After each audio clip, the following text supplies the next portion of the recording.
நாம் இன்று தாழ கிடப்பாரை தற்காக்க வந்த ஐயாவை பற்றி பார்க்க போகிறோம். இன்றைய கன்னியாகுமரி மாவட்டம் முன்னாளில் திருவிதாங்கூர் அரசர்களின் ஆட்சியில் இருந்தது. அவ்வரசர்கள் ஆங்கிலேயர்களுக்கு கப்பம் கட்டி கொண்டு அவர்களின் கைப்பொம்மைகளாக நாட்டை ஆண்டு வந்தனர். ஜாதி கொடுமைகளும் தீண்டாமையும் பெரும்பான்மை மக்களை அலைக்கழித்தன. அவர்கள் கீழ்குலம் என்று ஒதுக்கப்பட்டனர். அவர்கள் கல்வி கற்கவோ ஆலய வழிபாடு செய்யவோ தெய்வ நாமங்கள் சூட்டிக்கொள்ளவோ அனுமதிக்கப்படவில்லை. பெண்கள் கூட மேலாடை அணியக்கூடாது, கால் முட்டுக்கு கீழ் மறைக்கக்கூடாது என்று சட்டங்கள் வைத்திருந்தனர். பெரும்பான்மையான மக்கள் அரசர்களின் ஆதரவு பெற்ற சிறுபான்மையினரால் கொடுமைகளை அனுபவித்து வந்தனர். இந்த சந்தர்ப்பத்தை நன்கு பயன்படுத்தி கொண்டு பெரும்பான்மை மக்களை கிறிஸ்தவர்களாக மதமாற்றுவதற்கு ஆங்கிலேயர்கள் திட்டமிட்டு செயல்புரியலாயினர். இந்த பேராபத்தில் இருந்து இந்துக்களை காப்பதற்கு அவதாரம் செய்தவர்தான் ஐயா வைகுண்ட சுவாமிகள். இவர் கொல்லம் ஆண்டு 1008 மாசி மாதம் 20 ஐயா தோன்றினார். ஐயா இவ்வுலகில் திரு அவதாரம் செய்து வந்த விஷயமே ஒரு விந்தையாக தான் உள்ளது.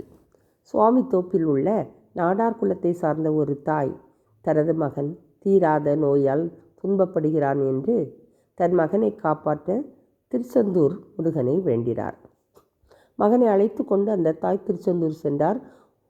கடலில் நீராடி கொண்டிருக்கும் போது ஒரு பேரலை வந்து மகனை இழுத்து சென்று விட்டது. அந்த தாய் அழுது புலம்பிக் கொண்டு கடற்கரையிலேயே இருந்தார். 3ஆம் நாள் அந்த மகனின் உடலில் புகுந்து ஐயா வைகுண்டர் கரை சேர்ந்தார். முற்றிலும் புதிய ஒரு மனிதராக ஐயா வைகுண்டர் சுவாமி தோப்பு திருத்தலத்தில் வந்தமர்ந்தார். ஆதரவு இல்லாத அறியாமை இருளில் இருந்த நாடார் குல மக்களை சான்றோர் குல மக்கள் என்று அன்புடன் அழைத்தார், அரவணைத்தார். ஐயா வகுத்த வழிபாட்டு முறைகள் என்னவென்றால், சிவசிவ அரகரா என்ற மந்திரத்தை ஓத வேண்டும். திருவுருவங்கள் வேண்டாம். ஒரு ஆசனம் அமைத்து அதில் இறைவன் இருப்பதாக சங்கல்பித்து பிரார்த்தனை செய்ய வேண்டும். மக்கள் எல்லாம் ஒன்றுபட்டு குறிப்பிட்ட வேளைகளில் கூட்டு வழிபாடு செய்ய வேண்டும். வழிபாட்டின் போது ஆண்கள் மேலாடையை அகற்றி தலையில் தலைப்பாக அணிய வேண்டும். ஐயாவின் அருள் வாக்கு என்னவென்றால், அன்புடன் வாழுங்கள், அச்சத்தை அகற்றுங்கள், ஆணவத்தை விடுங்கள், ஆதரவற்றவர்களுக்கு உதவுங்கள், உண்மையை பேசுங்கள், காம குரோதங்களை விட்டு கடவுளிடம் கர்த்தினை செலுத்துங்கள், மக்கள் சேவையே மகேசனுக்கு செய்யும் பூஜை என்று பலவாறாக கூறியுள்ளார். ஐயா அன்பர்களின் நெற்றியில் தொட்டு திருமண்ணால் திருநாமமிட்டு நோய்களை போக்கினார். நாளுக்கு நாள் ஐயாவை நாடி வரும் அன்பு குடிமக்களின் கூட்டம் அதிகரித்து கொண்டே இருந்தது. தாழ்த்தப்பட்ட சமுதாய மக்கள், ஒதுக்கப்பட்டவர்கள் ஐயா வைகுண்டசாமியின் பின்னால் அணிவகுத்து நின்றனர். அதே நேரத்தில் ஜாதி வெறியர்கள் சிலர் அரசரிடம் சென்று நாடார் குலத்தவன் ஒருவன் சமய போதனைகள் செய்வது தகாத செயல் என்று முறையிட்டனர். மன்னன் அவர்களுடைய பேச்சை கேட்டு ஐயாவை கைது செய்ய ஆணையிட்டான்.